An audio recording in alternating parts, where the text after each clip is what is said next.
پس منظر افسانہ نگار سعادت حسن منٹو۔ فرحیہ متعلق بالمیہ۔ آج کی تازہ خبر سنی آپ نے؟ کوریا کی؟ جی نہیں۔ بیگم جوناگڑھ کی؟ جی نہیں۔ قتل و غارت کی کسی نئی واردات کی؟ کیوں؟ مر گیا؟ جی نہیں، کل گرفتار کیا گیا فحاشی کے سلسلے میں۔ جی ہاں، پولیس نے اس کی خانہ تلاشی بھی لی۔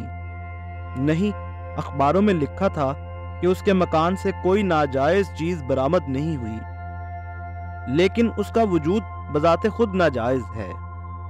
جی ہاں، کم از کم حکومت تو یہی سمجھتی ہے۔ پھر اسے برآمد کیوں نہ کیا گیا؟ یہ برآمد اور درآمد کا معاملہ حکومت کے اپنے ہاتھ میں ہے، جسے چاہے برآمد کرے، جسے چاہے درآمد کرے۔ سچ پوچھئے تو یہ کام حکومتوں ہی کے ہاتھ میں ہونا چاہیے، وہ اس کا سلیقہ جانتی ہیں، اس میں کیا شک ہے؟ تو کیا خیال ہے آپ کا؟ اس مرتبہ تو منٹو کو پھانسی کی سزا ضرور ملنی چاہیے۔ مل جائے تو اچھا ہے، روز کا ٹنٹا تو ختم ہو۔ آپ نے ٹھیک کہا ہے، ٹھنڈا گوشت کے بارے میں ہائی کورٹ نے اس کے خلاف جو فیصلہ دیا ہے، اس کے بعد تو اس کمبخت کو خود بخود مر جانا چاہیے تھا۔ میرا مطلب ہے خودکشی کر لینی چاہیے تھی۔ اگر وہ اس کی کوشش میں ناکام رہتا تو اس پر یقیناً مقدمہ چلتا کہ اس نے اپنی جان لینے کی کوشش کی۔ میرا خیال ہے یہی وجہ ہے کہ وہ خودکشی سے باز رہا، وگرنہ وہ باز رہنے والا آدمی نہیں۔ تو آپ کا مطلب ہے کہ وہ اپنی فحاشی جاری رکھے گا؟ اجی حضرت، یہ اس پر 5واں مقدمہ ہے۔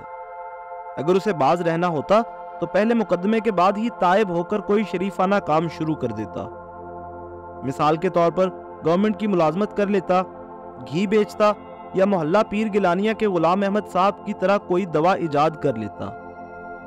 جی ہاں، ایسے سینکڑوں شریفانہ کام ہیں، مگر وہ پرلے درجے کا ہٹ دھرم ہے، لکھے گا اور ضرور لکھے گا۔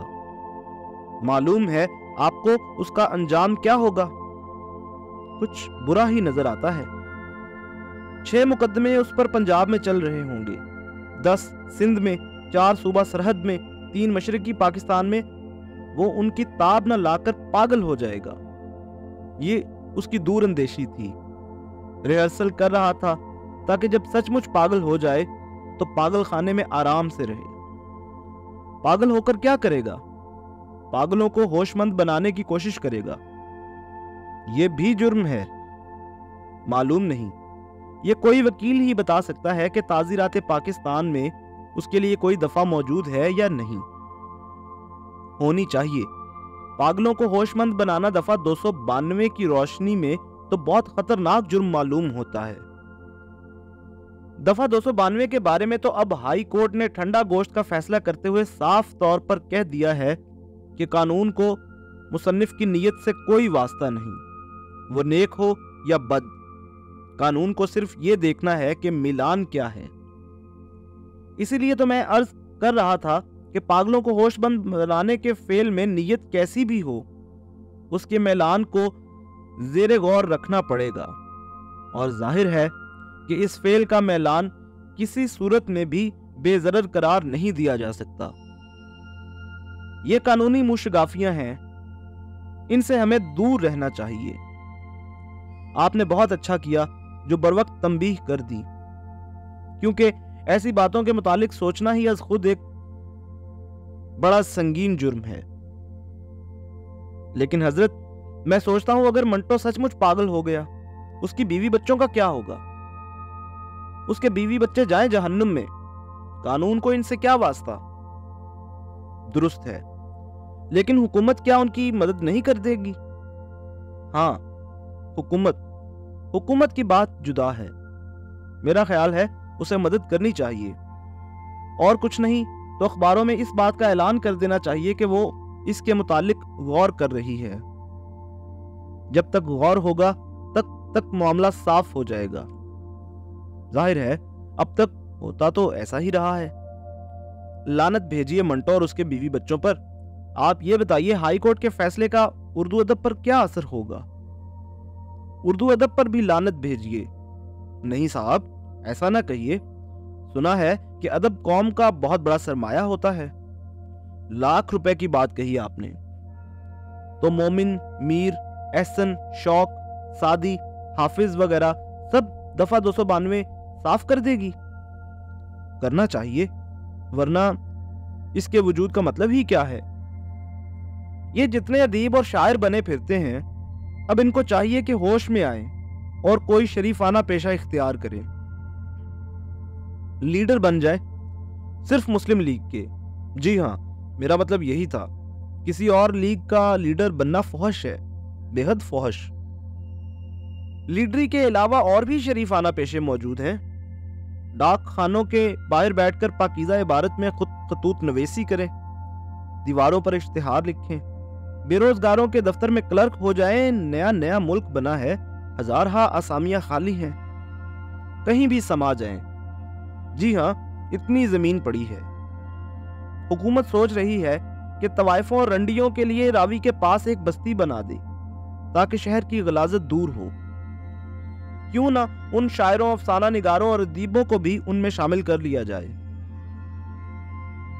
बहुत अच्छा ख्याल है, ये लोग वहां खुश रहेंगे। लेकिन अंजाम क्या होगा? अंजाम की कौन सोचता है? जो होना है होता रहेगा। हाँ, वहां पड़े झक मारते रहे। लोहे को लोहा काटता है, फहाशी को फहाशी काटती रहे। बड़ा दिलचस्प सिलसिला रहेगा। मंटो को तो खास तौर पर वहां अपनी दिलचस्पी का मन भाता सामान मिल जाएगा, लेकिन वो कमबख्त उनका मुजरा सुनने की बजाय उनके बारे में लिखेगा। कई सौगंधियां, कई सुल्तानाएं पेश करेगा, कई खुशियां, कई ढूंढू। मालूम नहीं कमबख्त को ऐसे गिरे हुए इंसानों को उठाने में क्या मजा आता है। सारी दुनिया उन्हें जलील और हकीर समझती है, मगर वो उनको सीने से लगाता है, उनको प्यार करता है। उसकी बहन इस्मत ने उसके मुतालिक कुछ ठीक ही कहा था कि मंटो को अजीबोगरीब तहलका डाल देने वाली और सौतों को चौंका देने वाली चीजों से बड़ी रग़बत है। वो सोचता है अगर बहुत से लोग सफेद कपड़े पहने बैठे हों और कोई कीचड़ मलकर वहां चला जाए तो सब हक्का बक्का रह जाएंगे। सब लोग रो पीट रहे हों, वहां एक ऊंचा कहकहा लगा दो तो सब दम साध कर टुकर टुकर मुंह देखने लगेंगे। बस धाक बैठ जाएगी, सिक्का जम जाएगा। उसका भाई मुमताज हुसैन कहता है वो नेकी की तलाश में निकलता है और उसकी एक किरण ऐसे इंसान के पेट से निकालता है जिसके बारे में आप इस किस्म की कोई तवक्को ही नहीं रखते। यह है मंटो का कारनामा।